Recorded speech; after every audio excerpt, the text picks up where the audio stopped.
Welcome back to the 27. This is a custom default setup breakdown for the Porsche Cup 3.8, a car in a class that has sort of been overshadowed as of late. When the Ginetta G40 came out, it sort of took over the spec series conversation. However, I received a request from Alpha RO to do a build for it, and the timing was quite nice because the physics of the car were recently updated in 1145. It was a minor reference and probably overlooked, but sometimes these little one-line physics changes can make a serious impact on the drivability of the cars. We're going to be talking about center of gravity and why this fix was important to the Porsche Cups, and then look at the telemetry a bit. For some context, when this channel first started, I featured the Porsche Cup 4.0 quite a bit as an example of how much ground you could cover with a decent setup.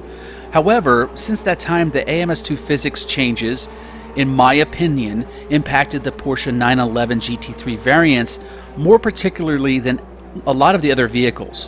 What I mean by that is, as the physics became better overall, the characteristics of the 911 became more realistic in some ways, which is kind of ironic because the Cup cars became a pain to drive, and that means there was something probably more internal to the Porsches that were particularly off. They were way too understeery, that couldn't be fixed with the setup anymore, and they had a kind of rear-end inertia on corner exits that became, quite frankly, annoying. Perhaps you felt the same way. But they changed the center of gravity in the Porsche Cups, and here's why it's important. Generally speaking, the center of gravity is the cross point between the front and back weight and the vertical weight. It's an invisible spot. Where this spot is on the race car is important to the performance characteristics. For race cars, the perfect balance would be right in the middle of the car and as low as possible. However, having a center of gravity that is more rearward, like the Porsche 911 class with its rear engine, means it will be well planted under acceleration, but also have the tendency to understeer. A higher vertical center of gravity means the car will roll, squat, and dive more. And things can happen on track quickly, and it will feel like the rear never seems to get the memo. The 3.8 you see here has 59.4% of its weight over the rear axle. That's quite a bit. On top of this, in order to corner at high speeds, you have to increase the rake of the car so that the aero is more forward and the car will turn under those circumstances. Moreover, the Cups are spec cars. We can't stiffen the springs or the dampers. And they were what we would use to control this kind of stuff, so the center of gravity of the Cups are higher and to the rear. This is why the Porsche Cup do Porsche Cup things. I tested the 3.8 before and after the 1145 update, and I will say there has been a noticeable change in rear end inertia, and if the longitudinal weight bias is the same as it was on the setup screen before, this means that they have lowered the center of gravity because the feel is a lot better. It's still there though. If you're one of those people that think the 911s and AMS2 are not realistic, CrimsonEminence posted real-life onboards of the Cups at Interlagos and Alton Park, and damn it if the little kick of rear-end inertia isn't there. Watch the steering wheel, in particular the quick counter steers on corner exits.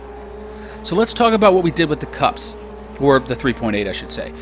In a nutshell, I lowered the ride height, more so in the rear, I locked the power ramp differential quite a bit and opened the coast, and made wholesale changes to the ARBs to get you the turn-in you need, but at the same time keep the rear end in check. Let's go over the telemetry real quick.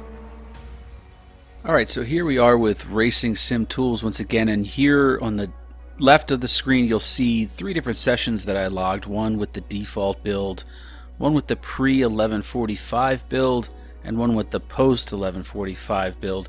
If you look at the times, obviously, we gained about a second of the lap with the newest package and the newest build over the defaults. So I was pushing the car pretty hard in all the instances and to give it a true test. So first we're going to look at the handling tab stability, and what we were talking about earlier was the rear end inertia, or yaw.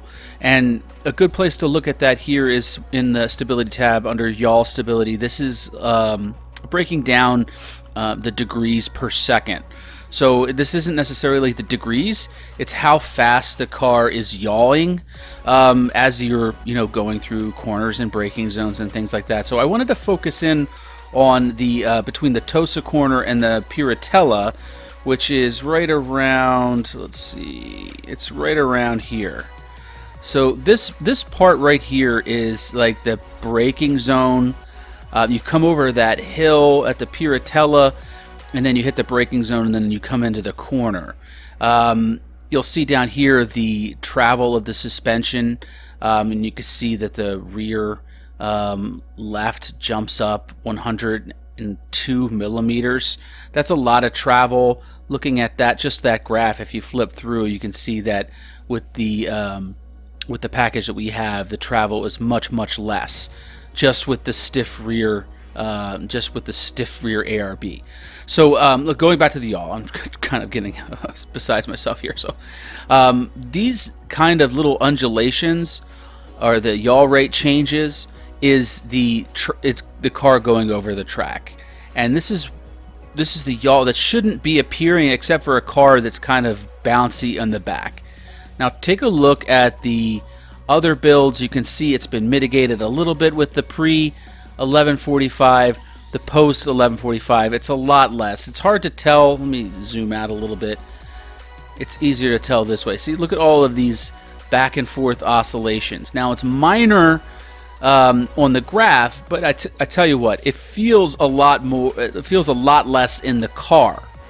And what this will do is it'll make you uncomfortable in a braking zone, make you more tentative going through the corner, and then especially on corner exit. Now you're going to get some yaw on corner exit. That's just the natural balance of the car and the speed of the car as you throttle through it.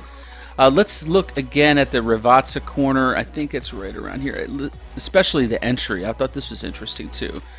So you're coming over the hill and you're getting into that right-hander, the braking zone there, right before you get into the Rivazza corners. Let's look at the default build, and there's a lot more yaw oscillations going into the braking zone, and then even more in the braking zone. Look at this spike right here. I'm sorry, I'd kind of zoomed out there. Sorry. This spike right here occurred right when you could feel the car, just like you hit the brakes and the back end starts to snap out on you. That's uncomfortable. So entering that corner, you're not getting max braking. You're not. You're being tentative on the throttle again. Let's look at the pre 1145 build, and it was strongly mitigated.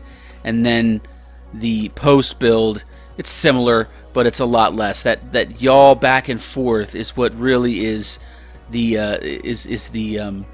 what we're trying to show here. So the next thing we're going to go into, and this kind of goes hand in hand with the differential. So you'll see that with the default package, we have a very active differential opening. On power, you're looking at 20 here, 20 here, 20 here. I mean, it's a lot of 20s. That's a lot of unlocking going on with the default package. We locked it up a little bit on coast, and I believe we opened it up on coast and locked it on power. So let's look at the 1145 build, and you can see there's a lot less activity as far as the differential is concerned with that build.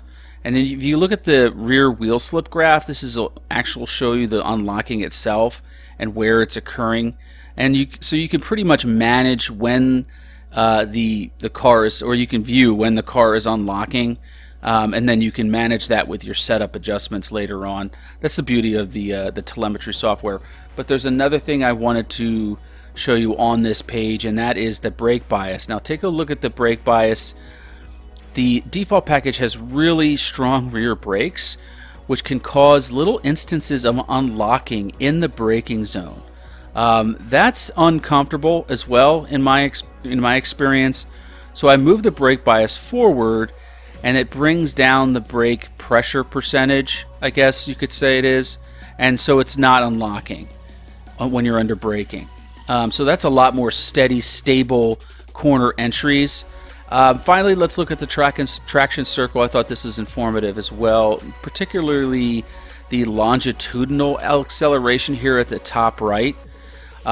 This is sort of like the braking and acceleration. Now, the goal with traction circles is always to concentrate the data points as best as you can. So when you're under full throttle, you're getting max traction, and when you're on braking, you're getting max traction. So take a look at this, and we're going to switch it to the pre-1145 build, and you can see how I stretched out this acceleration in G, and that means the car was taking advantage of more grip on acceleration. But check out the post 1145 build, and not only was able to stretch it out, but I was also able to concentrate the data points more. Flipping back and forth, you can see it's good, but they're not concentrated. That means I'm not extracting all of the grip. It's better when it's concentrated, and this will reflect here on the main traction circle as well.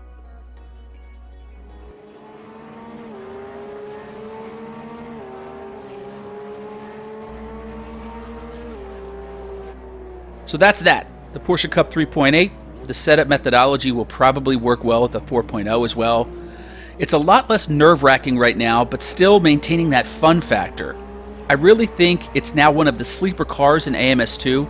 I didn't like it before 1145, and I like it now. I hope you enjoy the build. Coming up, more custom default setups by viewer request are on the way. We'll be getting into the Stock Car Brazil series this Saturday, starting with the 2019. You won't want to miss that. It's a serious contender for the #1 sim racing car I have ever driven in any game. In the meantime, thanks for watching and take care.